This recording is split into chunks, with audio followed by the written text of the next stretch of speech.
There's something called psychology of delusion. Okay. First of all, to be aware that you can be deluded. Right. Okay. Anyone can be deluded. And there is a psychology of delusion. If you ever watch X Factor or Britain's Got Talent or something, you've seen these people singing and they think they're so good. And they're deluded. That's funny. And then Simon Cowell comes and then he says, you know, you're horrible. And they're shocked and all this kind of thing. Now, what I mean is, I know that if I get reinforcement, positive affirmation from a lot of people, that can lead to delusion. I know that this is the mabda. Logically, I understand that. Okay, so is it possible that I could be in an echo chamber and that can delude me? Yes, it is. So how do I temper the delusion? Through criticism. Right. I look at what people say, criticize or whatever, or listen to criticisms of people, and it actually tempers it, and it makes you think, okay, well, this is an over-exaggeration, and this is an over-exaggeration. So you start to get kind of like a middle ground approach. So just to know that you have to be aware not to be deluded, because money and fame and these kinds of things can delude you. I know that.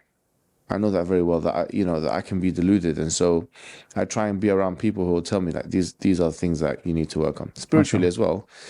Being alone, like we went to Saskatoon, bro. We went outside in a village, like a village, bro. It's the most derelict place I've ever been in my entire life, and I sat there. I told the guy to wait in the car, and I sat there for a bit, and I was scared actually. So if I get a heart attack, no one's gonna see me.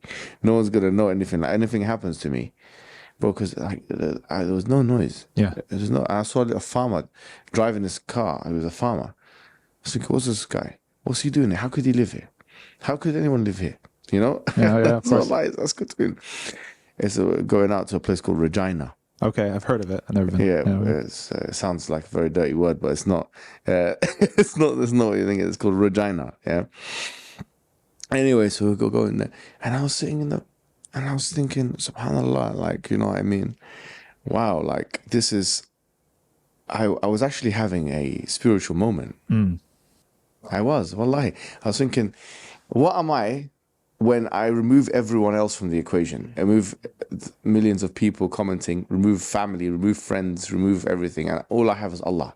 And I look into the creation. What am I? I'm quite insignificant. Yeah, literally, you're insignificant. So when you start looking at big things like mountains and big, huge things, and then I came to Canada via Iceland, and I went to a volcano, like a place where the volcanoes. And I kept looking at the volcanoes thinking, I'm very insignificant. I'm very insignificant. And so when you realize your own insignificance, and you realize your own significance through the grandiosity of the creation of Allah, that tempers the fame thing. It really does.